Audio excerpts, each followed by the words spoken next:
talk about this game, man. Let's just dive straight into it. So, Minnesota Timberwolves took care of business against the San Antonio Spurs away in San Antonio. We are now 500, and that's going to remain the same. I think the Spurs end the season with 44 wins. That's what I'm going with. That's my prediction. But with those 44, I've said this time and time again, I don't necessarily think we make the playoffs, and that's fine. You know, I don't think that that's a failure of the season or anything like that. I think it's kind of a win-win. You got much better than last season, and then on top of it, this upcoming draft, how things are looking around the NBA, we might need more help than we initially thought.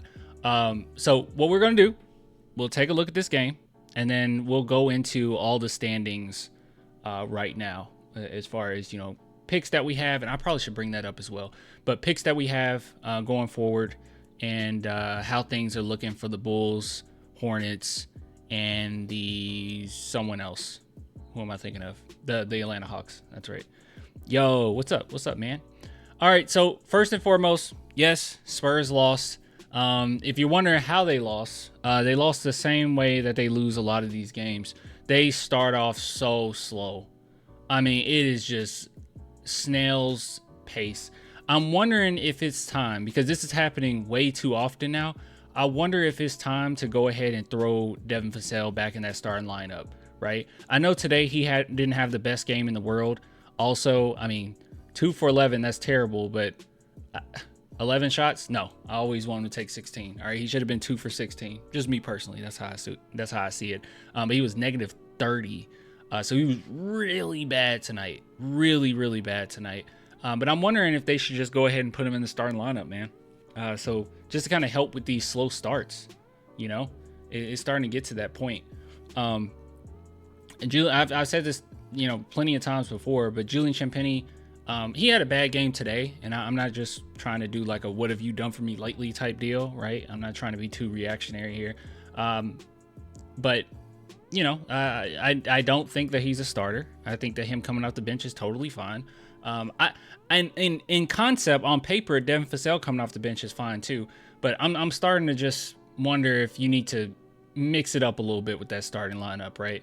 This has been continuous. At times they've looked fine, but they're one of the worst in the NBA as far as the fourth quarter. I mean, one of the worst. I wonder, can we just look up that stat?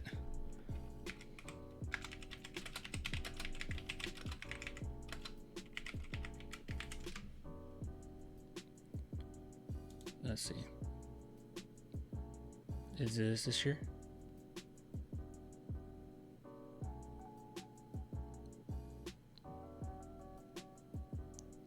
What is this?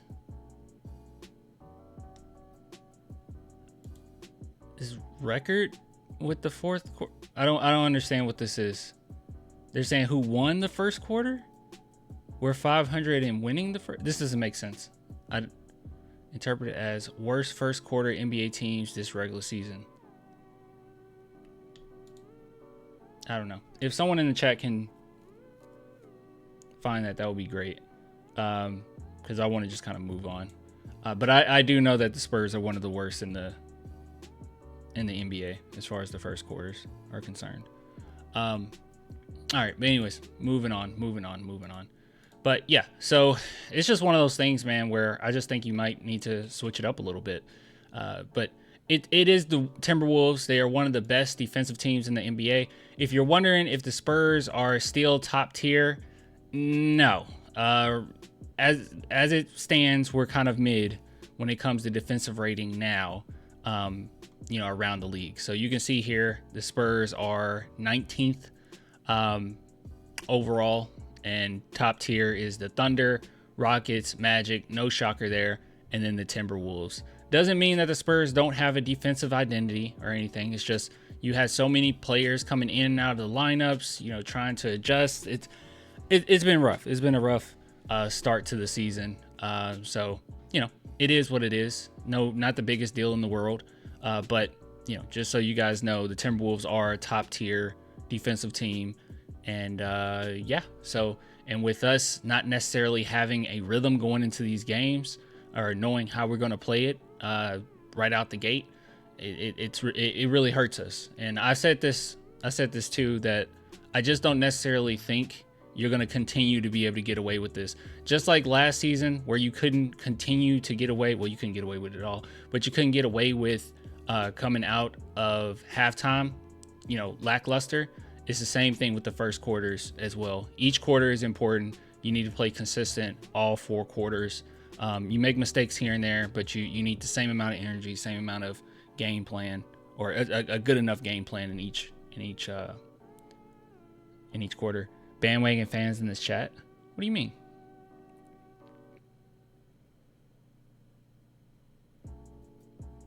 I don't think anybody's being a bandwagon. It was just a tough game to watch. But this isn't one you should be upset about, all right? I don't think it's anything that Spurs did specifically that you should yell at them for or get super upset about. The Timberwolves were just a better team.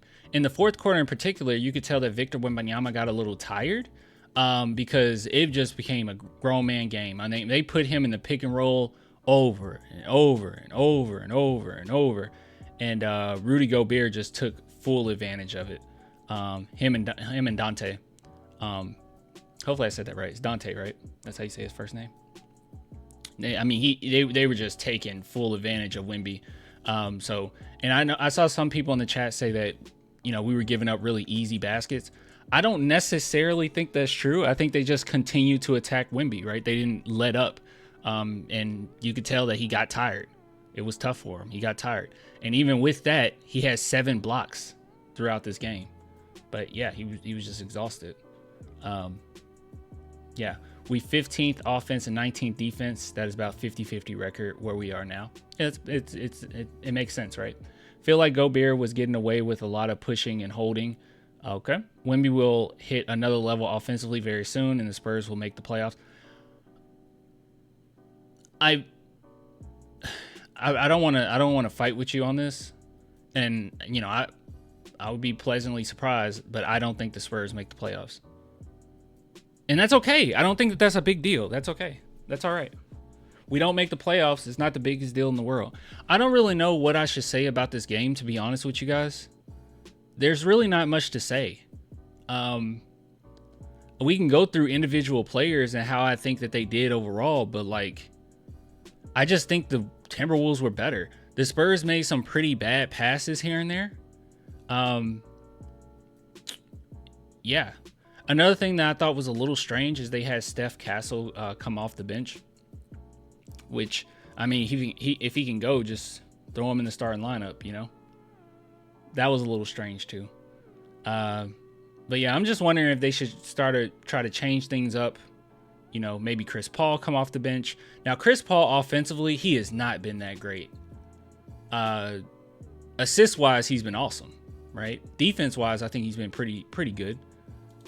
But yeah, as far as points and putting points on the board, it feels kind of non-existent. Has he had a game? He hasn't had a game in which he got 20 points. Actually, we can take it even further. Does he even have one where he had 15? Okay, so early on in the season, he had a 16-point game, 19-point game, and a 15-point game. And that was the beginning of November. Since then, he's barely scraping 10. Yeah. So, just showing his age a little bit, I think. I'm not playing? What are you talking about? I'm not a bandwagon, so you better check yourself and slow your roll. Why we fighting? Don't fight tonight. Let's not fight tonight. It's all right. No one's a bandwagon. Everybody's all right. It's just, it's a frustrating win, but guys, it's not that big a deal. It's not the end of the world. I don't think it's the worst loss of the season. We've seen worse. The Spurs would be totally fine going forward. Now, here's the question, all right? Because I'm not necessarily one of those people thinking about playoffs. I'm super excited when we win. I love talking about it. I'm not even thinking about playoffs. I would love for us to make it. I just don't think it's a possibility. With that being said, I think it's important to look around the league. So actually, I probably should preface this by telling you what we need. So Spurs upcoming draft picks. Let's bring that up first. So as you guys know, and I'm sure you've heard it from many people now, the 2025 draft is a phenomenal draft. A lot of talent. I think that this will be the legitimate step into playoff land. All right. I think after 2025, that is a legitimate step into, okay, we're for real now. It takes time. We've only had Wemby for a year and a few months, a season and a few months. I don't know. So it's going to take time, but I think this upcoming draft is really going to push us in that right direction. So the question is, how many great players will we get from this draft? Regardless of where we land, we would get some good players. So will we be able to get 1, 2, 3, 4? Well, the thing is, we already know we can bank on the Atlanta Hawks pick. We need them to be absolutely awful. Right now, we'll take a look at the standings and everything. They're, I would say, below mid, right? But in regards to the East, I think they're 7th seed right now. And then as far as we're concerned, I think the Spurs will get a decent pick. I don't think we'll be bad enough to get a top 3, top 5 probably. But hey, anything is possible, and undoubtedly they will get a lottery pick, a decent lottery pick. And then we can look at the Hornets, and I just don't think this conveys. I think that's a wrap. I'm sorry. Then the Chicago Bulls, which is still a possibility. So the Spurs could very well end up getting 3 lottery picks, or not 3 lottery picks. I'm sorry, 3 picks in this upcoming draft. So let's go ahead and take a look here. So how are all these teams looking? So you can see that the Hornets, we need them to be good. And right now their win percentage is 28%. And that's in the East. I think that's a wrap. I think it's going to be very difficult for them to come back from this. It's possible. It's the NBA. But good God, man. Having LaMelo Ball in and out of the lineup so often, I just don't know. Hornets ain't conveying, maybe Bulls. Yeah, it looks like the Hornets one is going to convey. If you guys are wondering, I think this is our last season to get there first. So it's just going to turn into a second next season. So that's unfortunate. But hey, it is what it is. Maybe you can package it for something. So yeah, I don't think this one conveys. Now, as far as the Bulls are concerned, while we want them to do really well because it's a protected 1 through 10, so we need them to have a pretty mid, maybe late lottery to mid first round pick. We want them in the playoffs, right? They need to be in the playoffs. That would be really nice. They need to be in the playoffs. Right now they're at 9, so technically they will be in a play-in to try to make it to the playoffs. But if we can get them comfortably around 6, 7, so they can have that home court advantage, that would be pretty nice in the play-in. I mean, that would be pretty nice. So hopefully that's what happens. We'll just have to wait and see on that one, but it's stupid close. You can see they're 11-15, Pacers 12-15, and then the Hawks 14-13. So we get the Hawks pick no matter what, but like I said, we want the Hawks to be terrible, god awful. Hopefully they can get kicked out of the playoffs, and then we're looking at a pretty nice lottery pick, at least a decent one. And yeah, so those are those 3. And just looking at some of the games that are coming up and how they've been doing lately, you can see here that the Hornets have lost to the Bulls, so that's huge. That's actually good thing that the Bulls are winning, right? The Hornets are going to be bad. I don't think it conveys. I just don't think it conveys. So they've been losing quite a bit. Just their lineup, their talent just isn't good enough. And then you have your best player coming in and out. It's just not going to work. So it's not going to convey. So we could probably give up on the Hornets. Moving on to the Chicago Bulls. Now they're an interesting one because any given night they can play very well. And then there's nights where you're just scratching your head like, really? I feel like you should have won that one. So you can see they beat the Hornets, which makes sense. Got beat by the Pacers by not that much, but that also makes sense because, I mean, you can look at their records. It's pretty doggone close. But then you go over here to the Spurs, and they whooped us. That night was tough. And then they beat on the Nets pretty convincingly. And then they gave the Celtics a good fight. So I really do think that we'll get that Bulls one. I think they'll be good enough to get, in there somewhat. They're, you see their games coming up. Let's see. They got the Raptors, Celtics. Oh, Celtics twice. All right, so it's going to be a minute before, we can start seeing them go on any type of run. But hopefully around this right here against the Bucks, they can start on, a mini run here. Against us, I mean, Spurs probably take care of business this time around. But you can see the Pacers, Wizards, Kings, Pelicans. I feel like they can get some of these W's. So hopefully the Bulls get it together pretty soon. And then you can look at the Atlanta Hawks, and man, oh man, they really like playing the Knicks. I'll tell you that much. I'll tell you, man, Trae Young has a great time playing the Knicks. He loves making Knicks fans angry. But one thing that's really great is, they go the last Western team they went against, they got whooped. They got absolutely whooped. This is the difference between what just happened. Okay. This is the difference between the West and the East, because the Nuggets aren't like the best team in the world, right? They're about 500, just like us, but they go against them and they got destroyed by 30 points against the Nuggets. So this is what we're hoping for, though. This is what we're hoping for. I don't know. Did Trae Young?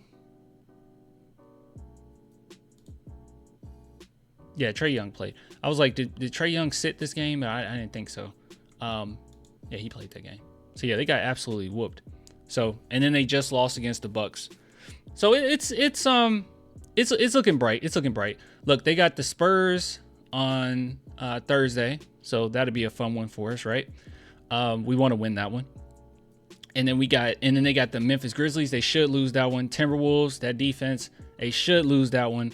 Bulls, that's going to be a 50-50 one. And then we'll just kind of see how the cards lay from there. So just wanted to bring that to your attention, just letting you know that it's very possible that we can get 3 picks in this upcoming draft, and that's awesome. And as far as our season is concerned, just keep enjoying the games. I love when we win, right? If we can make the playoffs, that would be great. It's not necessarily bad to make the playoffs or anything. It's not like we're, tanking for Wembanyama, right? That been there, done that. Yeah. So those are my thoughts overall. I'm not upset about this game.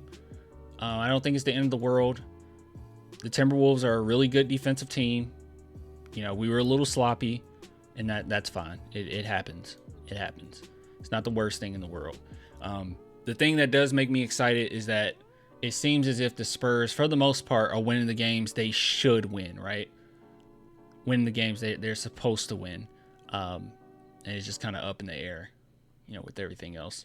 But hey, we're right there with the best of them, right? We're 13-13.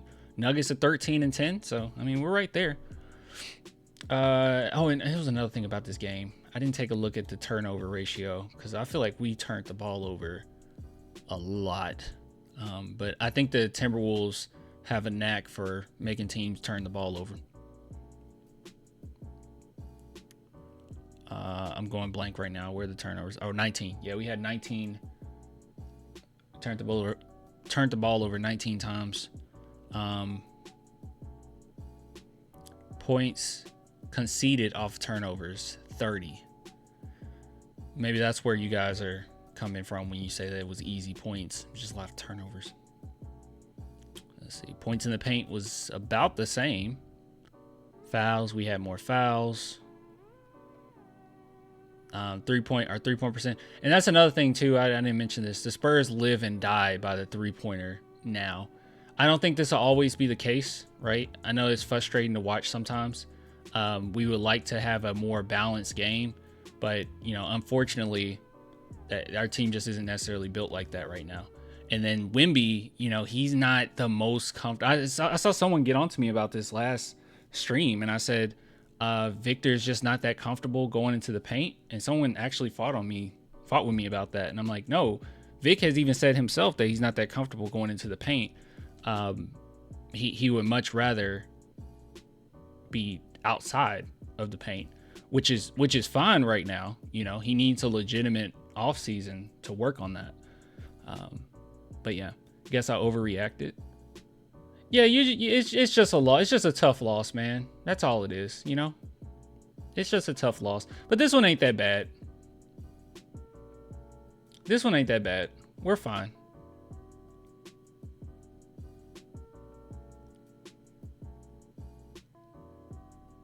Clan, compare Clay's first 5 years with Fasel.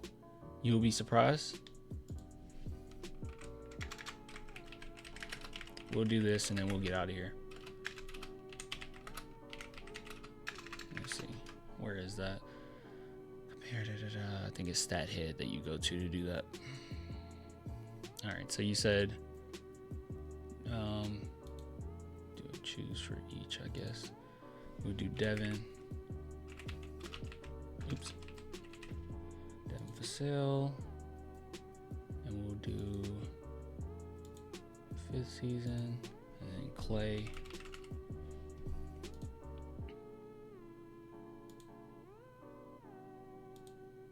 Okay.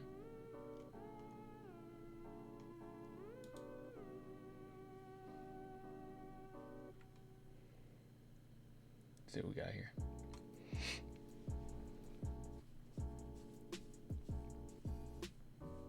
Oh wait, you said they're 5th, or you meant 1 through 5? Oh no, you said first 5 years. All right, what are we looking at?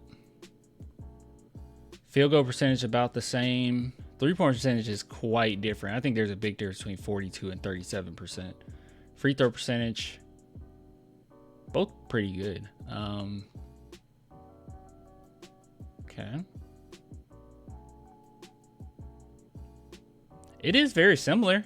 You can see the steals the same, assists about the same, rebounds about the same. Clay's averaged more points, but he also played more games to even have the opportunity, I guess, to improve that. I mean, Clay played almost 100 more games, more than 100 more games than Fasel at that point. That is very similar. Field goal percentage about the same. Yeah, that is similar. That's definitely similar.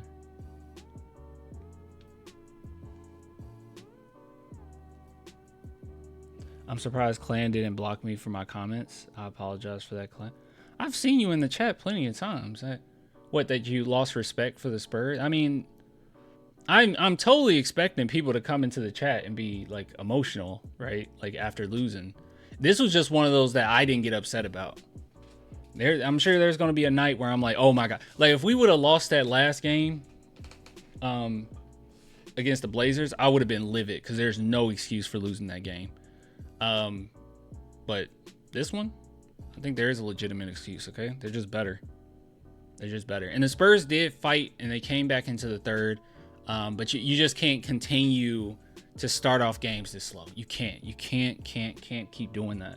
It's over and over and over and over and over and over. It gets to a point where it's like, maybe we should change up that starting lineup, you know? I think Castle starting this game probably would have helped a little bit. I'm starting to think like maybe Chris Paul goes to the bench. Just go ahead and start Castle and Fasel.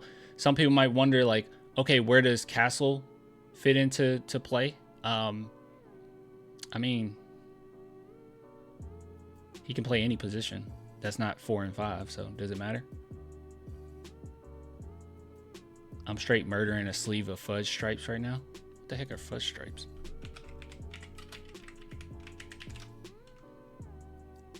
Oh, dude, I haven't had these in forever. Hey, be careful with that, man. Be careful with that. They call that the big back food. Dang, they're so cheap. Yeah, I haven't had these since a kid. Oh my God. That's why I forgot what they were called.